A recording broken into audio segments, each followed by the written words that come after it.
Capricorn. 2022 is all about your associations on the one hand and your individuality on the other.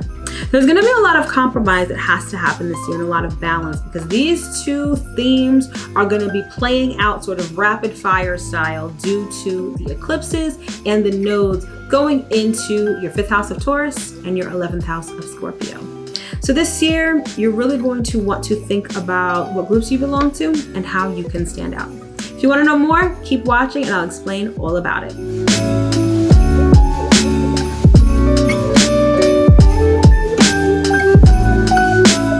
Christmas Day.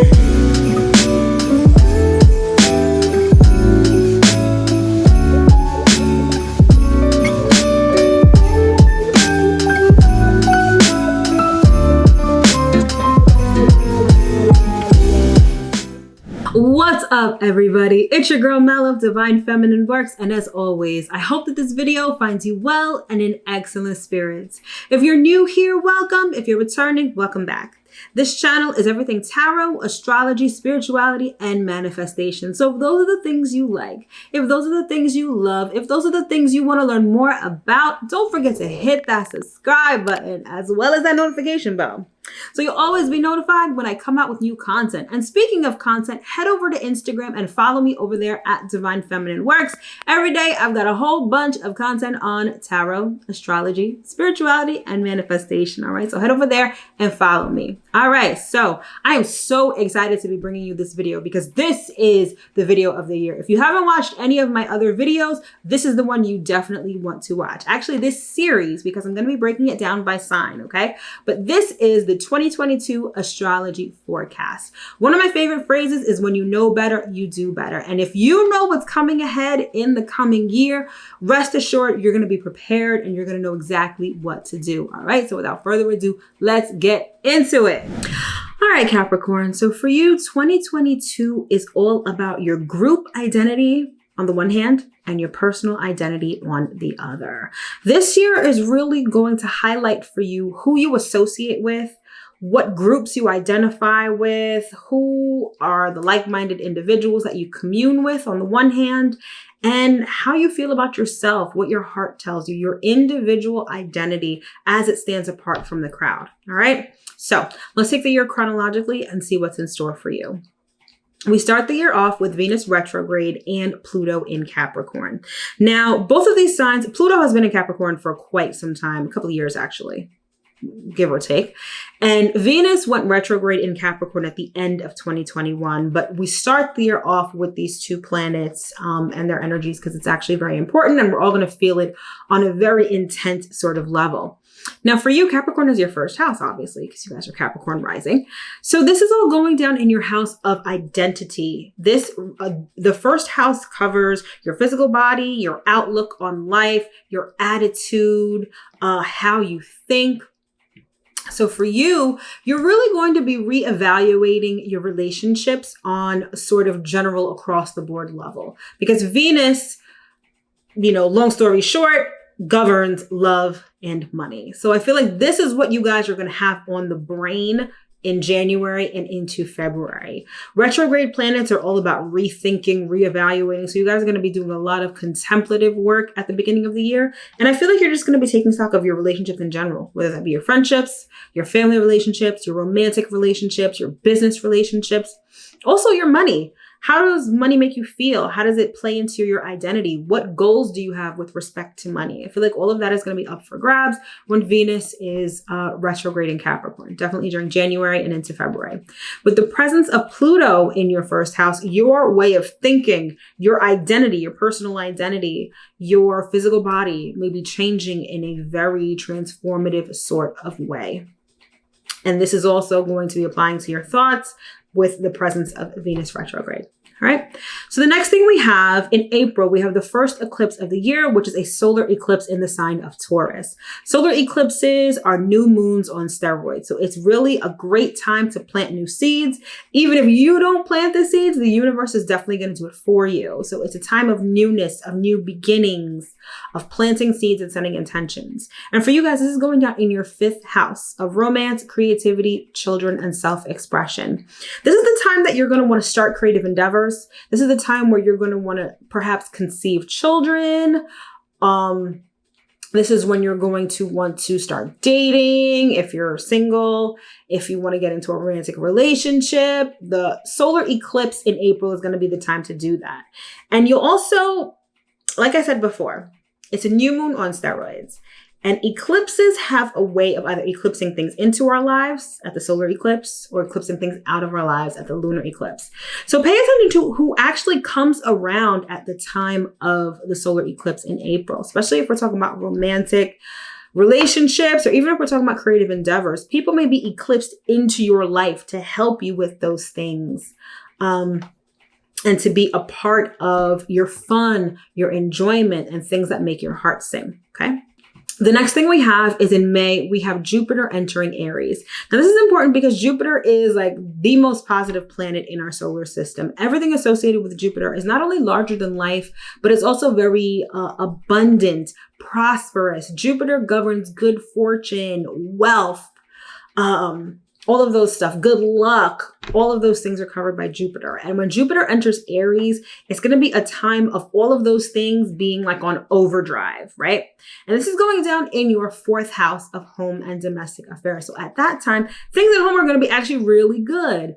Jupiter is going to be in Aries between May and October. So between those months, things at home are going to be really good, very positive. If you're looking to purchase a home, change residences, invest in property, Jupiter is going to give you the green light and the blessings to do so while it's in Aries.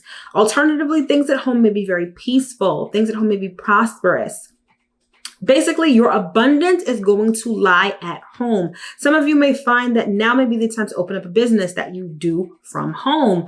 Others of you, your family is going to be the source of your abundance and your wealth. So keep that in mind between May and October when Jupiter is in Aries. All right.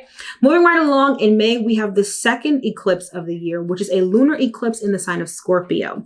Lunar eclipses are full moons on steroids. They either show you the culmination of things, like they show you the completion of things, or they shed a light in a very big way on something that's been hidden or things that have been in the dark. This is going down in your 11th house of friendship, goals, and ambitions. So for you at this time, something may be illuminated with respect to your friends or your associations that may not be so good. It may shed light and show you the ugly truth about who you hang out with, who you associate with, what groups you identify with. All of those things are up for grabs at the lunar eclipse. The lunar eclipse may also show you the culmination of a group activity that began in the past. It may also show you the culmination of a goal or ambition that you've been wishing for. The 11th house is also the house of gains and wishes come true. So the full moon may not be so jarring. You know, it may not be showing you the ugly truth about friends. It may be showing you that something that you really wanted, something you've been really working hard towards is finally coming to fruition. Okay, so that is the lunar eclipse. The next phase of the year that's really important is between October and November. The first thing we have is Saturn square Uranus, and this is like the aspect of the year. We've been dealing with Saturn square Uranus at various times. So it's a aspect that covers a long period of time. It's covered the span of 2021, and at times it becomes very strong, at other times it becomes very weak. In 2022, this aspect is going to be very strong between October and November. And long story short, Saturn square Uranus is really the conflict between boundaries and structure on the one hand and freedom on the other. And for you, this is going down between your 2nd house of money and material possessions and your 5th house of fun, entertainment, children, romance, and self-expression. So how does this play out for you? So there may be certain financial boundaries, financial restrictions, financial responsibilities that you have that are in direct conflict with your enjoyment, with your romantic relationships. So on the one hand, you feel like you want to be living your best life. You want to be dating. You want to have fun. Maybe you want to gamble. You want to start a new creative endeavor. It's very rebellious. You just want to rebel and do these things. But your bank account ain't on board. Your bank account is like, oh, we've got responsibilities. We can't be having all this fun. And so you're really going to be feeling this between October and November. And you guys are very much a sign that's concerned with money and material things, okay? And so your financial responsibilities, you may feel really tied to those. You may feel very strongly about those, where you're not necessarily allowing yourself to have fun.